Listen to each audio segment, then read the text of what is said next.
Mana navbatdagi 80 kilovatlik high voltage DA inverterimiz bilan 90 kilovatli Dynas litiy железо fosfatning yuqori kuchlanishli ikkita stekdan iborat bo'lgan akkumulyatorli stansiyamizni yig'dik, quyosh paneli stansiyasini.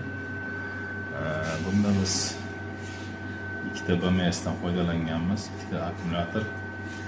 Har ikkalasi ham 100 amperli litiy temir fosfatli akkumulyatorlar qo'yilgan. Inverterimiz umumiy ko'rinishi mana shunday holatda. Mana bunga biz yiqqanmiz qo'shimcha zashita yig'ilgan bu yoqda. Mana zashitamiz, предохранитель, uzib, DC avtomat har bitta gruppaga atena qilingan. 8 ta gruppa bo'lgan. 8 ta gruppadan keyin bular mana bu yerda har bitta uziblarimizni gruppasi ikkitadan turib kelgan, bu zazimleniya qilingan. Zazimleniyasi tashqariga qonun qoidasida qoqilgan. 3 metrdan 3 ta shtirdan urib qoqilgan. Zazimleniya 16 lik kabelda o'qirilgan. Undan chiqib mana bu yerda yana AC sheet bor. AC sheet emas.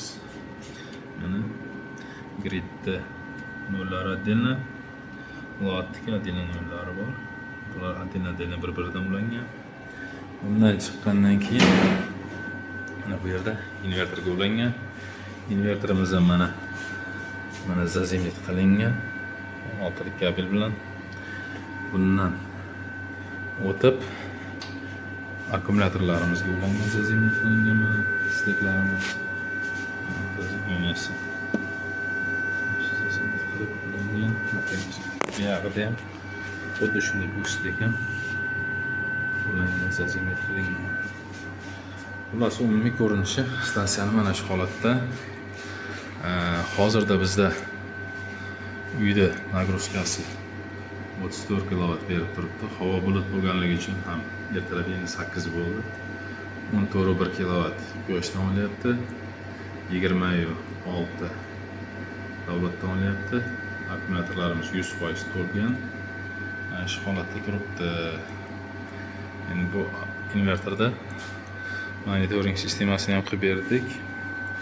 Tagida mana ulangan kabellari ikkita отдельно, bu ikkita отдельно. BMSlar ham ikkitadan отдельно. Har bitta BMS kontroller uchun bu ikkinchi kontroller bo'ldi, bu birinchi kontroller. Отдельно BMS bor ekan 80 talik inverterda.